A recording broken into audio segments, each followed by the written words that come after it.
បាទព័ត៌មានទីមួយនេះខ្ញុំដកស្រង់ពីសារព័ត៌មានច្រើនក៏ប៉ុន្តែខ្ញុំដាក់រូបភាពរបស់សារព័ត៌មាន France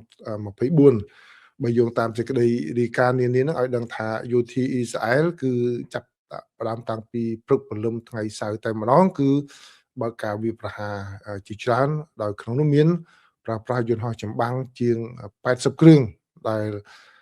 ដើម្បីធ្វើការវាយប្រហារទៅលើទីតាំងនានានៅទូទាំងទីក្រុងតេហេរ៉ង់គឺសម្ដៅក្នុងរដ្ឋធានីនៃប្រទេសអ៊ីរ៉ង់តែម្ដងហើយនឹងនៅតំបន់ភាគកណ្ដាលប្រទេសបន្ថែមទៀតបាទគឺថាពេញមួយយប់តាំងពីព្រឹកព្រលឹមស្រាងគឺបានន័យថាតាំងពីម៉ោង1ភ្លឺ1ភ្លឺជាងហ្នឹងគឺតាំងពីយប់ចូលថ្ងៃសៅរ៍ភ្លាមគឺម៉ោងបើយើងនិយាយភាសាសាមញ្ញនៅខ្មែរគេហៅថាតាំងពីយប់ហ្មងតាំងពីយប់ប៉ុន្តែដល់ពេលគិតម៉ោងសកលចឹងទៅគេថាគិតម៉ោង2ដល់10យប់មកគេថាចូលថ្ងៃថ្មីអញ្ចឹងគឺបានថាព្រលឹមថ្ងៃសៅរ៍គឺតាំងពីយប់ថ្ងៃសៅរ៍ហ្នឹងដែរយប់ថ្ងៃសុក្រចូលថ្ងៃសៅរ៍ហ្នឹងគឺបើកវាប្រហារគោលដៅជាច្រើនហើយគោលដៅដែលអ៊ីស្រាអែលទម្លាក់គ្រាប់បែកហ្នឹងគឺមានកន្លែងមួយគឺឈ្មោះសាកលវិទ្យាល័យអ៊ីម៉ាមហ៊ូសេនដែលជាស្ថាប័នមួយដែលខាងសហរដ្ឋអាមេរិកក៏បានដាក់ទណ្ឌកម្មដែរដោយសារតែមានការស្រាវជ្រាវសម្រាប់ក្រុមឆ្មាំបដិវត្តរបស់អ៊ីរ៉ង់បាទនេះបើយោងតាមការប្រកាសឲ្យដឹងពីយោធារបស់អ៊ីស្រាអែលណាបានឲ្យដឹងអំពីការវាយប្រហារនេះហើយកងទ័ពអ៊ីរ៉ង់វិញក៏បាននិយាយថាកងទ័ពជើងទឹករបស់ខ្លួនបាទក៏បានបើកការវាយប្រហារដោយ drone ជាច្រើនទៅលើប្រទេសអ៊ីស្រាអែលផងដែរបាទបាញ់បើតាមសេចក្តីរាយការណ៍របស់ខាងអាចាសេរ៉ាគឺថាបាញ់សន្ធប់យកតែម្ដងគឺបាញ់ដើម្បីគេហៅថាធ្វើឲ្យពពងវែងប្រព័ន្ធការពារដែនអាកាសរបស់ខាងអ៊ីស្រាអែលហ្នឹងគឺมันអាចនឹងចាត់ទាន់អស់ដូច្នេះច្បាស់ជាមាន drone មួយចំនួនដែលអាចឆ្លងផុតប្រព័ន្ធការពារបាទហើយជាការពិតមែនគឺប្រចាំប្រទេសជាពិសេសសហរដ្ឋអាមេរិកហើយនឹងប្រចាំប្រទេសនោះសម្ដៅទៅលើប្រទេសបារាំងអង់គ្លេសដែលមានមូលដ្ឋាននៅក្នុងតំបន់មជ្ឈមបូព៌ាហ្នឹងក៏កំពុងតែឈឺក្បាលនឹង drone របស់អ៊ីរ៉ង់ដែលបាញ់ទៅទាំងសន្ធប់ហើយប្រព័ន្ធការពារចាប់បន្តបានមិនអស់បាទហើយក្នុងនោះក៏មានអ៊ីរ៉ង់ក៏បានបាញ់ទៅមូលដ្ឋានទ័ពអាកាសរបស់សហរដ្ឋអាមេរិកនៅប្រទេសអារ៉ាប់រួមហើយនៅគុយវ៉ែតផងដែរបាទនេះគឺជាការវិវត្តដ៏ខ្លាំងដែលអ៊ីរ៉ង់គាត់ធ្វើការសងសឹកវិញនៅសប្តាហ៍ទី2នេះហើយកងទ័ពរបស់អ៊ីរ៉ង់បានចេញសេចក្តីថ្លែងការណ៍មួយដែលផ្សាយដោយទីភ្នាក់ងារផ្លូវការរបស់រដ្ឋគឺអ៊ីណាថាកងទ័ពជើងទឹកអ៊ីរ៉ង់បានកំណត់គោលដៅលើមូលដ្ឋានកងទ័ពអាមេរិកនិងទឹកដីអ៊ីស្រាអែលដែលហើយនឹងក៏ដូចជាតំបន់ដែលអ៊ីស្រាអែលកាន់កាប់គឺនៅតំបន់ West Bank ដែលខាងជនជាតិប៉ាឡេស្ទីនគាត់រស់នៅកន្លែងនោះបាទដោយបាញ់ drone យ៉ាងសន្ធឹកសន្ធាប់យកតែម្ដងអ៊ីរ៉ង់បាននិយាយថាគោលដៅទាំងនោះរួមមានមូលដ្ឋានទ័ពអាល់មីណាតរបស់អារ៉ាប់រួមនិងមូលដ្ឋានកងទ័ពមួយទៀតនៅគុយវ៉ែតជាទីតាំងយុទ្ធសាស្ត្រហើយក៏នៅអ៊ីស្រាអែលផងដែរកងឆ្មាំបដិវត្តអ៊ីរ៉ង់បាននិយាយថាពួកគេក៏រងចាំផងដែរនៅកងកម្លាំងរបស់សហរដ្ឋអាមេរិកដែលអមនាវាឆ្លងកាត់ច្រកសមុទ្រ Hormuz ដែលជាផ្លូវទឹកយុទ្ធសាស្ត្រមួយដែលបាទពេលនេះឥឡូវនេះជាប់កាំងចរាចរណ៍ការដឹកទំនិញឆ្លងកាត់តំបន់នោះជាពិសេសគឺប្រេងនៅតែម្ដងបាទក្នុងគណៈពេលដែលសង្គ្រាមកំពុងតែឆាបឆេះចូលដល់សប្តាហ៍ទី2នេះអ្នកនាំពាក្យកងឆ្មាំបដិវត្តលោកអាលីមូហាម៉េតណៃនីបានមានប្រសាសន៍បន្ទាប់ពីរដ្ឋមន្ត្រីក្រសួងធម្មពលសហរដ្ឋអាមេរិកបានប្រកាសថាកងទ័ពជើងទឹកសហរដ្ឋអាមេរិកកំពុងរៀបចំអមដំណើរនាវាឆ្លងកាត់ច្រកសមុទ្រឲ្យបានឆាប់តាមដែលអាចធ្វើបានដោយលោកអ្នកនាំពាក្យលោកណៃនីនឹងគាត់បាននិយាយថាគឺអ៊ីរ៉ង់សូមព្រមានទុកជាមុនណាការសម្រេចចិត្តណាមួយរបស់អាមេរិកត្រូវចងចាំផងអំពីអគិសនីអំពីអគិភ័យការឆេះកប៉ាល់ដឹកប្រេងដ៏ធំរបស់អាមេរិកឈ្មោះ Bridgeton ក្នុងឆ្នាំ1987ហើយនឹងនាវាដឹកប្រេងដែលទៅបានវាយប្រហារនាពេលថ្មីនេះបាទនេះគឺជា ការព្រមានពីខាងអ៊ីរ៉ង់មកវិញបាទដូច្នេះគឺការវាប្រហារហ្នឹងគឺបានបង្កើនល្បឿនខ្លាំងហើយច្រកដែលអាចនឹងមានការប្រយុទ្ធគ្នាខ្លាំងគឺច្រក Hormuz សមរភូមិនោះនៅមិនទាន់ចាប់ផ្ដើមនៅឡើយទេថាតើសហរដ្ឋអាមេរិកនឹងប្រើនាវាអមនាវាដឹកទំនិញនេះភ្លាមតែម្ដងឬក៏ត្រូវធ្វើយ៉ាងណាឲ្យកងកម្លាំងរបស់អ៊ីរ៉ង់ដែលប្រចាំនៅទីនោះខ្ទេចខ្ទីសិនមិនទើបអាចនឹងបើកប្រតិបត្តិការយ៉ាងម៉េចបាទ ហើយអ៊ីស្រាអែលក៏បានបើកការវាយប្រហារទ្រង់ទ្រាយធំហ្នឹងគឺនៅទីតាំងជាច្រើននៅខាងជិតអាកាសយានដ្ឋាននៅទីក្រុងតេហឺរ៉ង់របស់ប្រទេសអ៊ីរ៉ង់ផងដែរគឺអាកាសយានដ្ឋានមេរ៉ាបាតបាទនៅក្នុងទីក្រុងតេហឺរ៉ង់ហើយបើតាមប្រជាពលរដ្ឋចំនួន2នាក់ដែលរស់នៅជិតអាកាសយានដ្ឋានគាត់បាននិយាយប្រាប់មកសារព័ត៌មានតាមសារវិញគាត់ឲ្យដឹងថាគឺបើតាមតំណងមើលទៅគឺអាកាសយានដ្ឋាននេះបានរងការខូចខាតជាខ្លាំងបាទដែលគឺមានយន្តហោះបើគាត់មើលពីចម្ងាយគឺដូចជាយន្តហោះជាច្រើនដែលជាយន្តហោះដឹកទំនិញឯកជនទេបាទគឺយន្តហោះដឹកអ្នកដំណើរហ្នឹងគឺបានឆេះសន្ធើនៅលើពីហោះតែម្ដងនៅកន្លែងចតយន្តហោះនឹងទៀតផងប៉ុន្តែខាងយោធាអ៊ីស្រាអែលមិនបាននិយាយឲ្យដឹងទេនៅពេលដែលសារព័ត៌មានតាក់ទងទៅថាតើមានការពិតជាមានការវាយប្រហារទៅលើអាកាសយានដ្ឋានស៊ីវិលនៅក្បែរក្រុងតេហឺរ៉ង់ដែរឬយ៉ាងណាបាទហើយបើយោងតាមការវាយប្រហារថ្មីដែលកើតមានឡើងតាំងពីព្រឹកព្រលឹមមកហ្នឹងគឺកើតមានឡើងក្រោយពីមានព័ត៌មានដែលឥឡូវនេះសារព័ត៌មាននៅខាងសហរដ្ឋអាមេរិកផ្សាយច្រើនកាលលើកមុនមានតែសារព័ត៌មាន Washington Post ទេដែលផ្សាយថារុស្ស៊ីបានផ្ដល់ព័ត៌មានចារកម្មអំពីទីតាំងរបស់យោធារបស់សហរដ្ឋអាមេរិកក៏ដូចជាទីតាំងកប៉ាល់របស់សហរដ្ឋអាមេរិកឲ្យទៅអ៊ីរ៉ង់វាយប្រហារបាទដូច្នេះឥឡូវនេះគឺព័ត៌មាននេះបានបែកធ្លាយផ្សាយជាច្រើន AP ហ្នឹងគឺបានផ្សាយជាច្រើនហើយគឺព័ត៌មាននេះបានឲ្យដឹងថារុស្ស៊ីគឺមានការលូកដៃចូលដោយប្រយោលដោយប្រយោលតែម្ដងនៅក្នុងចំនួននេះដូច្នេះវាជារឿងមួយដែលអាចនឹងពង្រីកការវាយប្រហារគ្នានឹងបន្តទៀតផងដែរបាទអញ្ចឹងដូច្នេះមានការរីករាលដាលមានការលូកដៃដោយប្រយោលក៏ប៉ុន្តែមកដល់ពេលនេះគឺចិននៅមិនទាន់មានសញ្ញាណាថាចិនលូកដៃកម្រិតណានៅឡើយទេបាទដូច្នេះព័ត៌មាននេះគឺជារឿងមួយធ្វើឲ្យមានការពិបាកបន្ថែមទៀតហើយទៅដល់ទំនាក់ទំនងរវាងសហរដ្ឋអាមេរិកជាមួយនឹងប្រទេសរុស្ស៊ីបាទអញ្ចឹងដូច្នេះតើវាអាចខ្លាយទៅជាសង្គ្រាមលោកលើកទី3ឬយ៉ាងណាបាទចាំមើលការចូលរួមពាក់ព័ន្ធតើសហរដ្ឋអាមេរិកត្រូវដោះស្រាយយ៉ាងណាបាទពីព្រោះអីប្រសិនបើសហរដ្ឋអាមេរិកយករឿងនេះធ្វើធំហើយចាត់វិធានការយ៉ាងណាទៅលើរុស្ស៊ីតើរុស្ស៊ីនៅស្ងៀមឬយ៉ាងម៉េចបាទហើយនៅតាំងពីរុស្ស៊ីថ្ងៃសុក្រមកគឺខាងយោធាអ៊ីស្រាអែលនោះគឺបានវាយប្រហារទៅលើតំបន់ភាគខាងត្បូងនៃទីក្រុងបេរុតផងដែរបាទហើយក៏បានចេញការព្រមានឲ្យជំលះចេញពីតំបន់នៅភាគខាងត្បូងនៃទីក្រុងនៃប្រទេសលីបង់នោះបាទដោយសារតែអ៊ីស្រាអែលបង្កើនយុទ្ធនាការវាយប្រហារតាមអាកាសបន្ថែមទៀតយ៉ាងខ្លាំងក្លាទៅលើក្រុមសកម្មប្រយុទ្ធអ៊ីរ៉ង់ដែលនៅសំទោសកម្មប្រយុទ្ធ Hezbollah ដែលអ៊ីរ៉ង់ជាអ្នកគ្រប់គ្រងហើយបើតាមសេចក្តីរាយការណ៍គឺមានប្រជាពលរដ្ឋប្រមាណជា30,000 នាក់នៅក្នុងប្រទេសលីបង់នោះគឺបានចាក់ចេញពីលំនៅឋានរបស់ពួកគាត់ហើយចាប់តាំងតែអ៊ីស្រាអែលបានបើកយុទ្ធនាការវាយប្រហារតាមអាកាសនេះបើយោងតាមការវិតម្លៃរបស់ខាងក្រុមប្រឹក្សាជនភៀសខ្លួនណ័រវេបាទនិយាយដល់កន្លែងហ្នឹងល្អស្អីដែរមិនសមខ្ញុំអានតួលេខ 92,000 ទៅជា 92,200 បាទសូមអធិស្ឋានបាទច្រឡំមាត់បាទនេះគឺជាការវិវត្តនៅថ្ងៃទី8ហើយដោយឡែកក្រសួងការបរទេសរបស់សហរដ្ឋអាមេរិកក៏ឥឡូវនេះរងការចោទប្រកាន់ពីអ្នកការទូតហើយនិងអ្នកធ្វើដំណើរដែលជាពលរដ្ឋអាមេរិកទៅតំបន់មជ្ឈិមបូព៌ាហ្នឹងគាត់ថា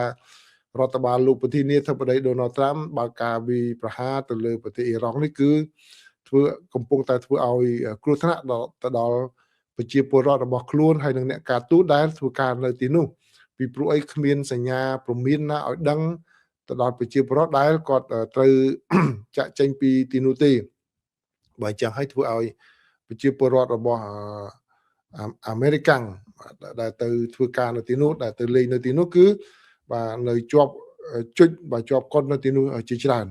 បាទហើយនៅក្នុងការវិវត្តមួយទៀតដែរនៅថ្ងៃទី8នេះគឺមានការធូរស្រាលបន្តិចដែរបើខ្ញុំមើលទៅថាដូចជាធូរស្រាលបន្តិចដែរដែលប្រធានាធិបតីអ៊ីរ៉ង់លោកម៉ាស៊ូតពេហ្សេស្គៀនគាត់បានចេញសារសុំទោសដល់ប្រទេសជិតខាងរបស់ខ្លួនដែលរងការវាយប្រហារដោយអ៊ីរ៉ង់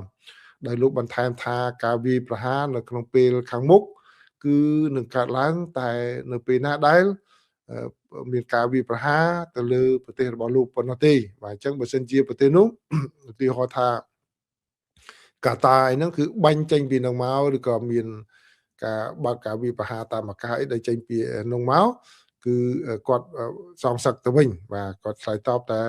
កន្លែងណាដែលវាប្រហារគាត់តែប៉ុណ្ណោះទេបាទយ៉ាងណាក៏ដោយគឺវាមិនសូវនៃខុសគ្នាទេក៏ប៉ុន្តែក៏ជារឿងមួយដែលបង្ហាញថាគាត់រងសម្ពាធដែរអញ្ចឹងគឺបើយោងតាមពាក្យសម្ដីរបស់គាត់ហ្នឹងគឺគាត់បានចេញសារសំទោសនេះក្រោយពីគាត់បានពិភាក្សាគ្នាជាមួយនឹងមេដឹកនាំក្រុមប្រឹក្សាបណ្ដោះអាសន្នបាទក្រុមប្រឹក្សាបណ្ដោះអាសន្នហ្នឹងគឺមានប្រធានាធិបតីនៅក្នុងនឹងដែរណា3នាក់ហ្នឹងគឺបានពិភាក្សាជាមួយក្រុមប្រឹក្សាបណ្ដោះអាសន្នហ្នឹងគឺហើយនឹងជាមួយនឹងក្រុមយោធាផងដែរថានឹងផ្អាកការវាយប្រហារសងសឹកបែបនេះទៅលើប្រទេសជិតខាងរបស់ខ្លួនបាទនេះគឺជាការបន្ទន់អេរិយាបថមួយដែលយើងឃើញកម្រនឹងឃើញណាពីប្រទេសអ៊ីរ៉ង់តាមធម្មតាគាត់និយាយសម្ដីខ្លាំងណាស់ដោយដែលមុនពេលការប្រយុទ្ធចាប់ផ្ដើមអញ្ចឹងគឺគាត់ថាគាត់បានជូនដំណឹងទៅអង្គការសហប្រជាជាតិថាបណ្ដាប្រទេសដែលនៅរំលកអារ៉ាប់ដែលផ្ដល់ឲ្យសហរដ្ឋអាមេរិកដាក់មូលដ្ឋានកងទ័ពនោះគឺជាគោលដៅស្របច្បាប់សម្រាប់គាត់វាយប្រហារហើយបាទអញ្ចឹងគាត់វាយប្រហារហ្នឹងគឺគាត់ពេលដំបូងហ្នឹងគាត់និយាយ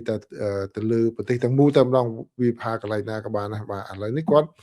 ដូរដាក់ថាអត់ទេបាទព័ត៌មានទី2នេះគឺជាការវិវត្តដ៏ធំមួយដែរសម្រាប់សហរដ្ឋអាមេរិកហើយនឹងឧស្សាហកម្មផលិតអាវុធនៅសហរដ្ឋអាមេរិកបើយោងតាមសេចក្តីជូនដំណឹងរបស់ខាងក្រសួងការបរទេសរបស់សហរដ្ឋអាមេរិកជូនទៅសភាដែលទើបតែចេញផ្សាយកាលពីយប់ថ្ងៃសុក្រគឺក្រសួងការបរទេសសហរដ្ឋអាមេរិកបានអនុម័តការលក់អាវុធយោធាដែលមានតម្លៃ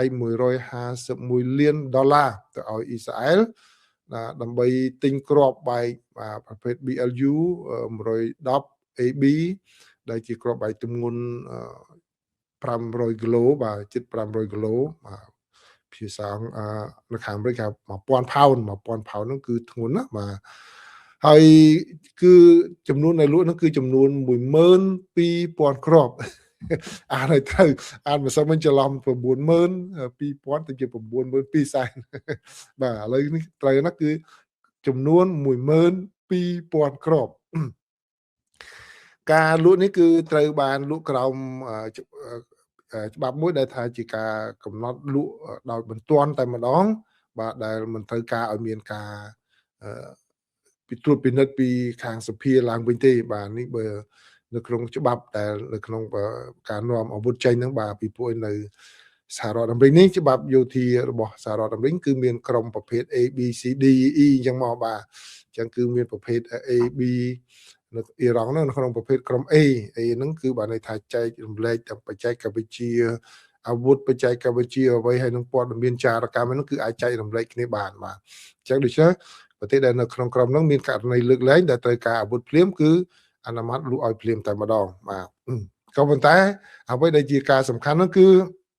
មានការវិវត្តមួយទៀតដែរគឺលោកប្រធានាធិបតី Donald Trump កាលពីថ្ងៃសុក្រទី6 ខែមីនាហ្នឹងលោកបានជួបជាមួយនឹងក្រុមហ៊ុនម៉ៅការវិស័យការពារជាតិធំដែរបាទគឺជួបរៀបចំនៅសេតាវិមានដើម្បីពិភាក្សាជាមួយក្រុមហ៊ុនទាំងអស់នោះជំរុញក្រុមហ៊ុនទាំងអស់នោះឲ្យបង្កើនការផលិតអាវុធបាទខណៈដែល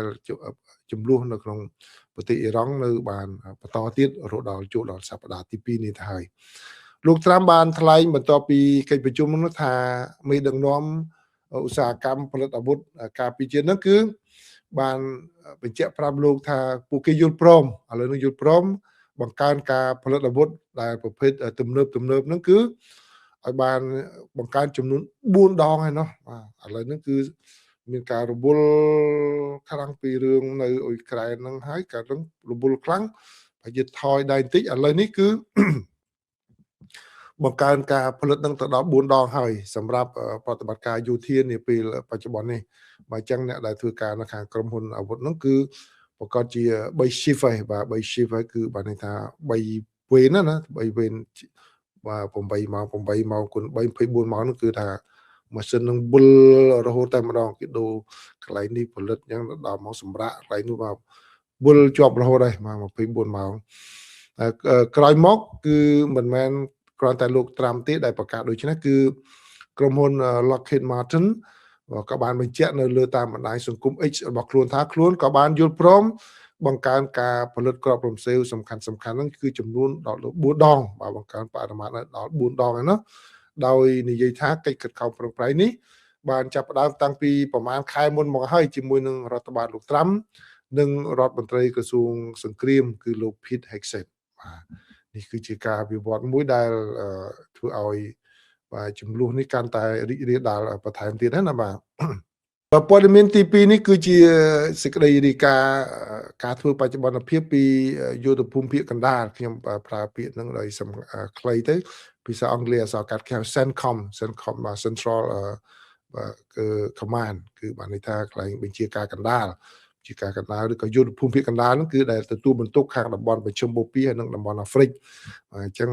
និយាយឲ្យសាមញ្ញខ្ញុំថាយុទ្ធភូមិភាគកណ្ដាលចុះបាទយុទ្ធភូមិភាគកណ្ដាលរបស់ខាងសហរដ្ឋអាមេរិកហ្នឹងគឺបានធ្វើបច្ចុប្បន្នភាពបន្ថែមកាលពីយប់មិញអំពីព្រឹត្តិការណ៍ដែលកើតឡើងមានឡើងនៅក្នុងការដឹកនាំការប្រយុទ្ធពីព្រួយខាងយុទ្ធភូមិភាគកណ្ដាលនេះជាអ្នកដឹកនាំប្រតិបត្តិការនៅទីនោះតែម្ដងគឺបើតាមការធ្វើបច្ចុប្បន្នភាពរបស់ខាងយុទ្ធភូមិភាគកណ្ដាលនោះគឺមានទីគោលដៅបាទដែលសហរដ្ឋអាមេរិកបានវាយប្រហារហ្នឹងគឺជាង 3000 អញ្ចឹងនៅខាងតែខាងផ្នែករបស់សហរដ្ឋអាមេរិកទៀតណាហើយក៏បានធ្វើឲ្យខូចខាតខ្លាំងដែរទៅដល់កងកម្លាំងកងទ័ពជើងទឹករបស់អ៊ីរ៉ង់ផងដែរបាទនេះបើយោងតាមការធ្វើបច្ចុប្បន្នភាពត្រឹមថ្ងៃសៅរ៍ថ្ងៃសុក្របាទថ្ងៃសុក្រពួកនៅសហរដ្ឋអាមេរិកពេលដែលចេញមកហ្នឹងគឺឥឡូវនេះទៅព្រឹកថ្ងៃសៅរ៍ទៀតណាបាទហើយយុទ្ធភូមិភាគកណ្ដាលហ្នឹងក៏បានបញ្ជាក់ឲ្យដឹងថាគឺជាសរុបទៅគឺមាននាវារបស់អ៊ីរ៉ង់ចំនួន43គ្រឿងអាចត្រូវកំទេចទាំងស្រុងឬក៏នាវាមួយចំនួនខូចខាតបាទខូចខាតដែលប្រកាសឡើងកើតបាទគោលដៅដែលខាងសហរដ្ឋអាមេរិកវាប្រហារហ្នឹងក៏មានទីតាំងដែលបាញ់មីស៊ីលប្រឆាំងនឹងនាវាអញ្ចឹងបានន័យថាដូចដែលបានលើកឡើងក្នុងព័ត៌មានទី1អញ្ចឹងគឺសហរដ្ឋអាមេរិកទៅធ្វើឲ្យកម្លាំងជើងទឹករបស់អ៊ីរ៉ង់នោះទុនខ្សោយសិនមុនហ្នឹងអនុញ្ញាតឲ្យនាវាពាណិជ្ជកម្មបើកឆ្លងកាត់ច្រកហូម៉ូសហើយនាវាសហរដ្ឋអាមេរិកបើកអមបាទបើកាលណាមិនទាន់ធ្វើឲ្យខ្ទេចខូចខាតហេដ្ឋារចនាសម្ព័ន្ធឬក៏កម្លាំងជើងទឹករបស់អ៊ីរ៉ង់ទេគឺកប៉ាល់របស់អាមេរិកដែលបើកចេញមកហ្នឹងគឺដូចជាការ expose មកបង្ហាញខ្លួនឲ្យគេឃើញដោយងាយរងគ្រោះអញ្ចឹងពួកគេចិញ្ជ្រុំទៅគឺពួកប្រកាសជាលេចពីព្រោះអីការឆេះលេចនាវារបស់សហរដ្ឋអាមេរិកមួយហ្នឹងគឺជារឿងធំបាទ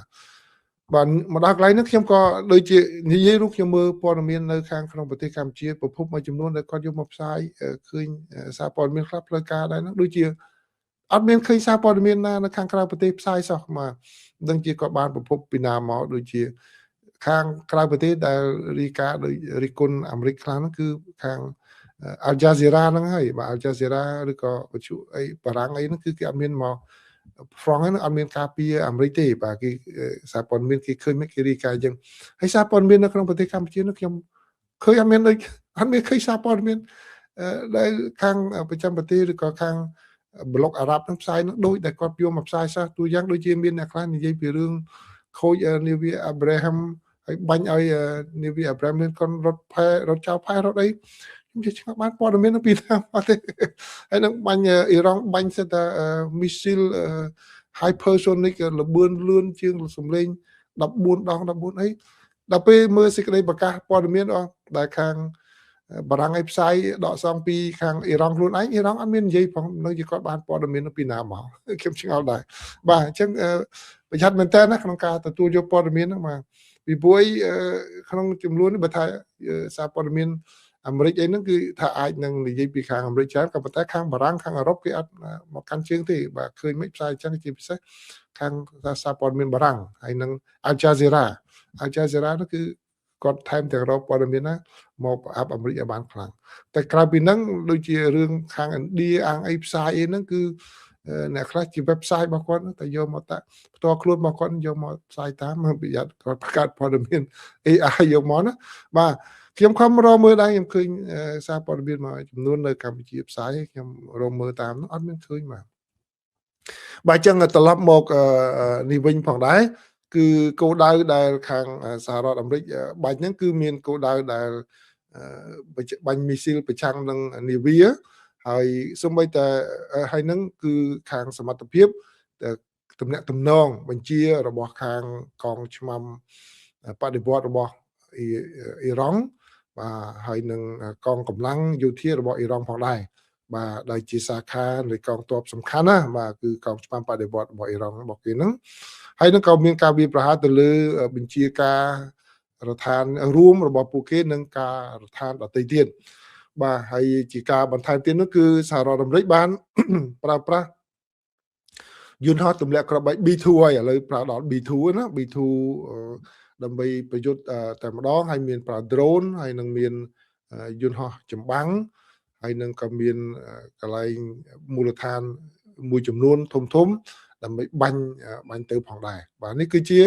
ការធ្វើបច្ចុប្បន្នភាពពីខាងយុទ្ធភូមិភាគកណ្ដាលរបស់សហរដ្ឋអាមេរិកដែលបានឲ្យដឹងអំពីប្រតិបត្តិការរបស់សហរដ្ឋអាមេរិកនៅក្នុង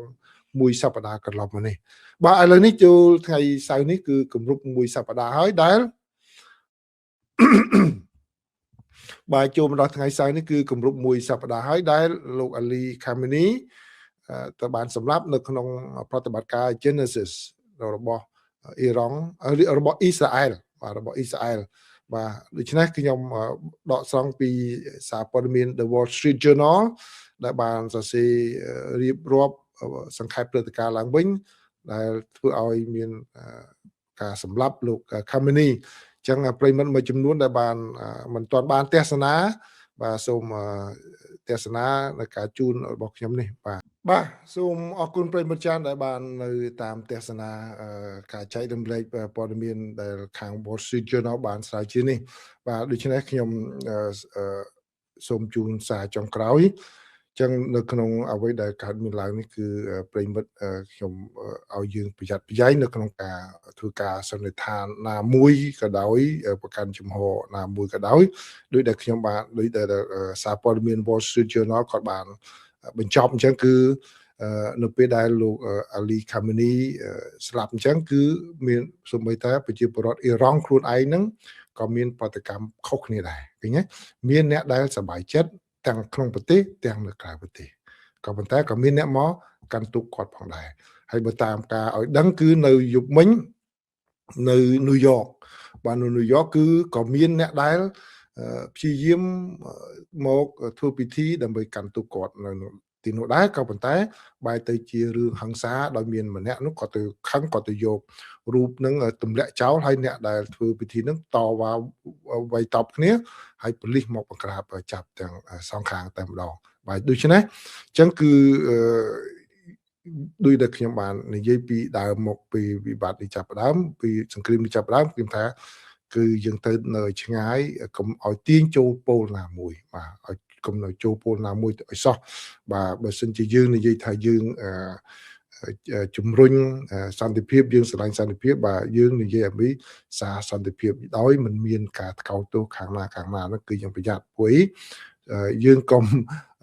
ខ្លាចទៅជាពលរដ្ឋអ៊ីរ៉ង់ជាងពលរដ្ឋអ៊ីរ៉ង់ បាទចឹងពលរដ្ឋអ៊ីរ៉ង់នឹងពាក្យរបស់ខ្ញុំណាគេកុំធ្វើជាពលរដ្ឋអ៊ីរ៉ង់ជាងពលរដ្ឋអ៊ីរ៉ង់បើពលរដ្ឋអ៊ីរ៉ង់គេសប្បាយចិត្តដោយសារតែការស្លាប់ការអីហ្នឹងគឺដោយសាររឿងអីរឿងផ្ទាល់ខ្លួនរបស់គេបាទហើយអ្នកខ្លះក៏គេកាន់ទុកបាទហ្នឹងគឺយើងកុំទៅចូលពលណាមួយហើយសូម្បីតែពួកខឺតបាទពួកខឺតដែលខ្ញុំថានឹងធ្វើវីដេអូជូនហ្នឹងគឺក៏មានអ្នកគេសប្បាយក៏មានអ្នកកំពុងតែតាមដានសភាពការហ្នឹងដែរពួកខឺតគាត់កំពុងរងចាំឱកាសនេះហើយគាត់ហៅថាជាឱកាសមាសរបស់គាត់បាទក៏ប៉ុន្តែគាត់ប្រយ័ត្នប្រយែងដែលគាត់ខ្លាចកៃឡូសហរដ្ឋអាមេរិកអាចនឹងធ្វើតានេះទៅឲ្យគាត់ហក់ចូលទៅជាប់រឿងជាប់ដៃស្រាប់តែដកចេញវិញគាត់រងគ្រោះនៅពេលក្រោយបាទពីព្រោះអីពលរដ្ឋខឺតក៏ប្រមាណជា30លានអ្នកជាងណាទៅដល់40លានអ្នកតាមការចងក្រងរបស់ CNN គឺនៅមាននៅខាងស៊េរីនឹងក៏មានខឺតមានអ៊ីរ៉ង់ក៏មានខឺតមាននៅទូគីច្រើនជាងគេមានខឺតនឹងផងដែរបាទអ៊ីរ៉ាក់នឹងក៏មានខឺតដែរអញ្ចឹងដូច្នេះពួកគាត់នឹងក៏ចង់បានគុំគ្នាដើម្បីធ្វើជាអាណាចក្ររបស់គាត់ឡើងវិញក្រោយពីអាណាចក្រអូតូម៉ុកបានដួលរលំអញ្ចឹងដូច្នេះពួកគាត់រងចាំមកខាងហ្នឹងដែរអញ្ចឹងតែយើងឈរជំហរខាងណាបាទឈរជំហរគ្រប់គ្រងការវាប្រហារបាទឬក៏យើងឈរគ្រប់គ្រងរិះគន់ថ្មតេឌីការវាប្រហារអញ្ចឹងបានន័យថាបាទយើងដូចជាប្រឆាំងនឹងពលរដ្ឋអ៊ីរ៉ង់របស់គេខ្លួនឯងឬយ៉ាងបាទអញ្ចឹងអ្វីដែលជាការសន្និដ្ឋានការជំរាបរបស់ខ្ញុំគឺការនិយាយអ្វីក៏ដោយគឺត្រូវប្រយ័ត្នប្រយែងការសរសេរក៏ដោយត្រូវប្រយ័ត្នប្រយែងកុំកំហក់ចូលទៅក្នុងស្ថានភាពនេះដោយមិនដឹងប្រវត្តិនៃប្រទេសគេច្បាស់លាស់ដោយរឿងរបស់គេច្បាស់លាស់ហើយជាពិសេសការបង្ហាញចំហរបស់យើងទៅមានលក្ខណៈគេថាស៊ីសង្វាក់បាទស៊ីសង្វាក់គ្នាបើកាលណាយើងដូចយើងជាអ្នកគ្រប់គ្រងសង្គ្រាមឬក៏យើងប្រឆាំងសង្គ្រាមឬក៏បើយើងហៅថាយើងស្រឡាញ់សន្តិភាពបាទយើងចង់ឲ្យមានប្រទេសមួយជួយយើងអីមិនក៏ដោយចំហក៏ដោយនិយាយរួមឲ្យវាមានលក្ខណៈចំហឲ្យវាមានលក្ខណៈស៊ីសង្វាក់ពីមុនមកហើយកំហកចូលដោយអត់បានពិចារណាដឹងប្រវត្តិនៃរឿងរបស់គេខ្ញុំគាត់នឹងជូនព័ត៌មានប៉ុណ្្នឹងទេណាបាទពីព្រោះអីមានរយៈពេលប្រហែលមកខ្ញុំឃើញបងប្អូនមួយចំនួនគាត់ចេញសារចេញអីតាមបណ្ដាញសង្គមការធ្វើអត្ថាធិប្បាយអីហ្នឹងគឺបាទវាមានលក្ខណៈប្រច្រាស់បដោយបន្តិចចឹងកុំនេះហើយព័ត៌មានមួយចំនួនដែលគាត់យកមក share ក៏មកចែករំលែកហ្នឹងបាទខ្ញុំខិតខំព្យាយាមដែរទៅរកព័ត៌មានមួយចំនួនដែលគាត់ខាងសារព័ត៌មាននៅខាងកម្ពុជាទាំងផ្លូវការទាំងតខ្លួនយកមកចែករំលែកវាអត់ឃើញសមមកខ្ញុំមករកមិនឃើញដូចជាគាត់បានប្រពន្ធពីណាមកដូចតែខ្ញុំបាននិយាយចឹងបើចង់បានព័ត៌មានសុក្រិតដែលមិនគ្រប់គ្រងប្រតិបត្តិការរបស់សហរដ្ឋអាមេរិកឬក៏មិនជឿសារព័ត៌មានរបស់សហរដ្ឋអាមេរិកអាចទៅមើលវិទ្យុបារាំងខាងសារព័ត៌មានបារាំងបើបារាំងកផ្សាយអាហ្នឹងគឺមានហើយពីព្រោះក៏អត់មានលក្ខជួយលក្ខអាមេរិកអីទេបាទហើយនឹង Al Jazeera ក៏គាត់រកតែរឿងចំណុចណាអាក្រក់ពីសហរដ្ឋអាមេរិកហ្នឹងគឺដាក់ភឹងតែម្ដងក៏អត់មានលក្ខលៀមទេបាទបើសិនជាប្រភពខាងអស់ហ្នឹងអឺរ៉ុប DW អីហ្នឹងក៏ដោយបាទគាត់និយាយពិតអាហ្នឹងបានយើងយកបើប្រភពក្រៅពីហ្នឹងទេបាទគឺច្រឡំទៅយកប្រភពខាងអនឡាញដែលមនុស្សម្នាក់បង្កើតឡើងគេហៅថាពួកខាងអ្នក content creator គាត់បង្កើត TV online មកគាត់ចិត្តតែនិយាយទៅតាមប្រភពណាមួយ AI ឬក៏ប្រភពណាដែលមិនច្បាស់លាស់ទៅអាហ្នឹងគឺយើងយល់ច្រឡំអំពីស្ថានភាពបាទខ្ញុំគាត់ឲ្យយោបល់ប៉ុណ្ណឹងណាបាទបើអញ្ចឹងចាប់ពីថ្ងៃស្អែកទៅយប់ស្អែកទៅអ្នកនៅប្រទេសកម្ពុជាគឺខ្ញុំនឹងផ្សាយម៉ោង9យប់វិញហើយមិនមែន9កន្លះយប់ទេថយកន្លះម៉ោងហើយតែអ្នកនៅអាមេរិកគឺនៅម៉ោងប៉ុណ្្នឹងដដែលគឺម៉ោង10ព្រឹកណាម៉ោង10ព្រឹកពីពួកដូរម៉ោងពីយប់នេះទៅនឹងដូរម៉ោងរីឯនៅពេលល្ងាច